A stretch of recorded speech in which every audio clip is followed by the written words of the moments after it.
Welcome to the deep dive. Today, we're really diving headfirst into the world of cyber incident management. It's a critical area. Absolutely essential. Our mission here is to sort of unpack the structured ways organizations defend against cyber attacks and how they recover. Right. Think of this as, well, your shortcut to getting up to speed on something vital in our digital world. And it is vital. Yeah. Yeah. And just so you know, all our insights for this deep dive, they come straight from academic research, industry frameworks, solid stuff. Mm-hmm. And that's important because these frameworks, these methodologies, they're not just theory. They give IT and security teams a real roadmap. A practical playbook. Exactly. A playbook for building strong incident response. It's fundamental for, digital resilience. And even if you're not deep in the tech weeds yourself, understanding this stuff gives you really crucial insights. It really does. It helps you understand how your company maybe, stay standing when threats hit. It's about building that fortress, like you said, not just plugging leaks after the fact. Okay, so let's get into it. One of the big ones, when you hear about a lot, is PICERL. P-I-C-E-R-L. Yeah, that's a cornerstone. Developed by major players, NIST, SANS. Yeah. It's well respected. Right. So let's break it down phase by phase, starting with P, preparation. Okay. This is everything the incident response team does before anything happens, right? Procedures, tools, docs, training. What's often missed here? What's the hidden snag in preparation? Oh, that's a great question. Because everyone knows you need the plan, the tools, the training, but the snag, it's often the quality and the testing. Testing. Yeah. It's not enough to just have a plan written down. Have you actually run through it? Tabletop exercises, simulations. Right, like a fire drill, but for cyber. Precisely. Are people cross-trained? Do they know how to get that critical info if the main systems are down? Are the backups actually tested and validated? Yeah. If you haven't tested under pressure? You're kind of flying blind when the real thing hits. You really are. You're just guessing. Okay, that makes total sense. So you've done your prep, hopefully well. Then an incident happens. You need to spot it. That's identification. Correct. And this is where the tools come in. We hear acronyms like EDR, IDSIP, SIEM. How do these actually work to flag something? What are they really doing beyond just sending an alert? Right. So identification is crucial, and these tools are your front line. Let's take EDR, endpoint detection and response. It's on your laptops, servers, endpoints. Okay. It's not just basic antivirus. It's constantly monitoring, gathering data, looking for subtle signs of trouble. Its real strength is that deep forensic visibility. Forensic visibility. Yeah. It helps you see how an attacker got in, how long they've been there, where they moved inside your network, stuff traditional tools might totally miss. It gives you context. Context is key, I imagine. Absolutely. Then you've got IDS and IPS, intrusion detection and prevention system. Right. Network watchers. Exactly. They monitor network traffic. Yeah. And IDS spots suspicious stuff and yells, hey, Yeah. look at this. And IPS goes a step further. It tries to actively block the bad traffic. Yeah. So one detects, the other prevents. Kind of, yeah. Huh. IPS tries to prevent based on detection. They look for known attack patterns, weird network behavior, unauthorized scans. Got it. And the last one, SIEM. S-I-E-M. Sounds complex. It can be, but think of it as the central hub. Security information and event management. It pulls in logs and alerts from everywhere. Your EDR, your firewall, your servers, applications, IDSIPs. Everything. Pretty much everything that generates a log. It combines two things. SIM, security information management, that's the long-term storage, analysis, compliance part, and SIM, security event management, that's the real-time part, spotting threats now. Okay. So a good SIM correlates all these different signals, maybe alert from the EDR, a weird login from the server logs, unusual traffic from the firewall. It puts the pieces together. So it connects the dots, turns noise into something actionable for the security team, the SOC. That's the goal. Actionable intelligence. That's what these tools working together provide for identification.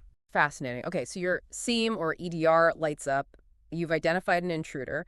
The immediate next step has to be stop them, right? Lock it down. Exactly. That's C containment. Stop the bleeding, prevent further damage. But is it as simple as just pulling the plug? I imagine there are challenges. Oh, huge challenges. Containment is often about really difficult trade-offs made under pressure. Like what? Well, do you take a critical business system completely offline to be sure you've contained the breach? That could halt operations, cost a lot of money. Right. Or do you try a more surgical approach, maybe isolating just part of the network? That might be quicker for the business, but maybe riskier if you don't get it quite right. So it's a balancing act. Speed versus thoroughness versus business impact. Precisely.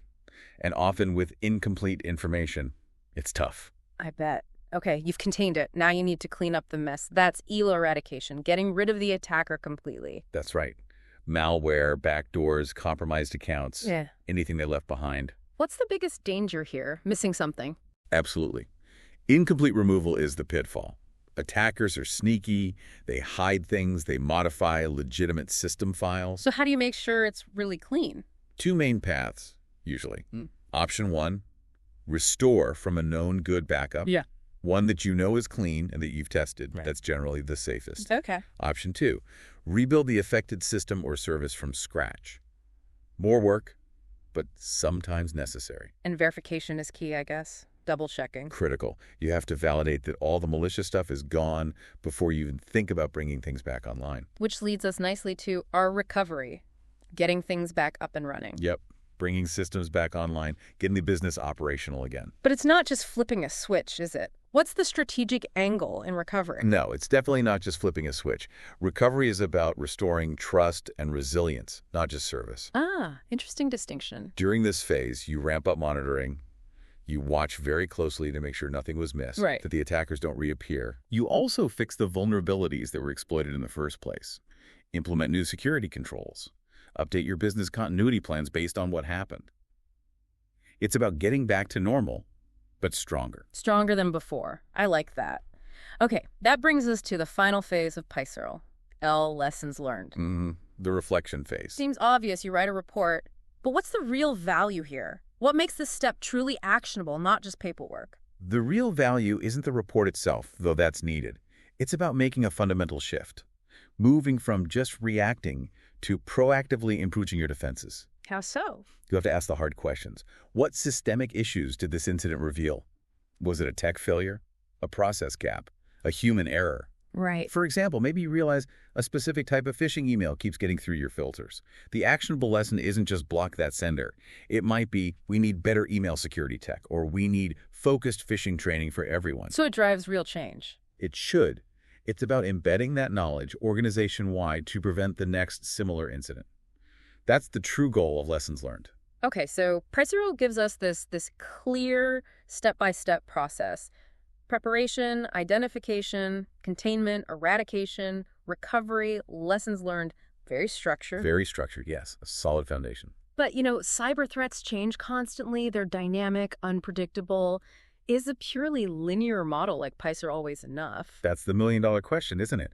And it leads us to look at how organizations adapt. Frameworks like NIST and SANS, they're hugely popular, widely used. Yeah, lots of companies use them. They do, and they provide excellent checklists, guidance. But the key thing isn't just picking NIST or SANS and following it rigidly. It's about customization. Exactly. Every company is different risks, different tech, different culture. The IR team has to tailor the process to fit their specific reality. Which raises that question you hinted at. How adaptable does the process need to be? Can linear really keep up? It's a real challenge. And that's where you see newer thinking emerging, like DR. DR, dynamic approach to incident response. Okay, what's different here? Well, DR kind of shifts the perspective. Instead of strict linear phases, it thinks in terms of waypoints, outcomes, and activities. Waypoints, like milestones. Sort of. Things like preparation, detection, verification, triage. They're milestones, yes. But here's the kicker. They aren't necessarily sequential. Not sequential. How does that work? It's more cyclical, an ongoing process. You might be in containment, but then uncover new evidence that sends you right back to detection or verification. Ah, okay, so it's iterative, looping back. Exactly. And decisions about what activity to do next aren't based on what's the next step in the list. They're based on what outcome do we need right now, and what evidence do we have. That sounds like it needs a lot of communication. Constant communication between the security team, the business side, because you're always making those trade-offs we talked about. Like, do we prioritize getting the system back online fast, or do we take longer to preserve every bit of forensic evidence? Spot on. Minimize downtime versus preserve evidence, speed versus thoroughness. DARE acknowledges that these are constant, dynamic decisions, not fixed steps. It's designed to be more flexible, more adaptable to the chaos of a real attack. So it mirrors the messy reality a bit more. You could say that, yeah. hmm It tries to embrace the unpredictability. Okay, so we've covered a lot of ground here in this deep dive, from PySearl's very structured phase-by-phase approach, Which provides that essential foundation. right, to the more adaptive cycles of DARE, focusing on outcomes and flexibility. Mm. What's really clear, I think, is that managing cyber incidents isn't some static checklist. It's complex, it's multifaceted. And constantly evolving. The threats don't stand still, so our responses can't either. Absolutely. It's a critical process for any organization today. Truly. Which brings us to a final thought for you, the listener, to maybe chew on. We know cyber threats are always changing, always getting more sophisticated. And organizations are always caught in that balancing act, needing to act fast, be thorough, but also keep the business running. That tension is always there. It is. So the question is, how much do these frameworks, whether structured like PySearl or dynamic like DARE, how much do they really shape an organization's actual resilience on the ground day to day in this constantly shifting landscape? How does the theory translate into practice when things are really hitting the fan? Exactly. It's sort of an ongoing dance, isn't it, between the established plan and the need to improvise and adapt in the moment. Something to think about.